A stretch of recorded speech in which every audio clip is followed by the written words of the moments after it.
இங்க இருக்கிற கூட்டத்துக்கு பல பேருக்கு பொழுது போகவில்லை, நமக்கு பொழுது போதவில்லை. ரெண்டையும் புரிஞ்சுக்கணும். அவன் பொழுது போக உட்காந்துட்டு பொறணி வச்சுட்டு இருப்பான்.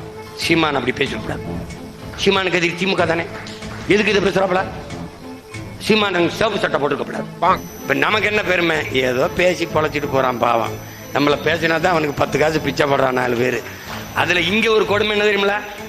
என்னைய பத்தி பேசுறத அவனுக்கு 10 பேர் கூட பார்க்க மாட்டான். ஆனா பாக்குற ஆள் யாரு? ஏன் ஆளுதான். சும்மா விட மாட்டேன் சீமானை, இப்படி ஒரு தலைப்பை போட்டுறான்.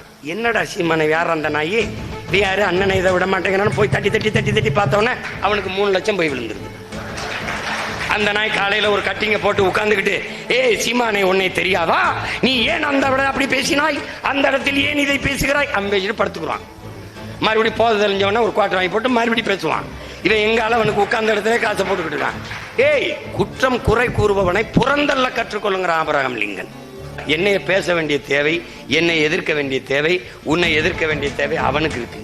அவனை எதிர்க்க வேண்டிய தேவை உனக்கு இருக்கா?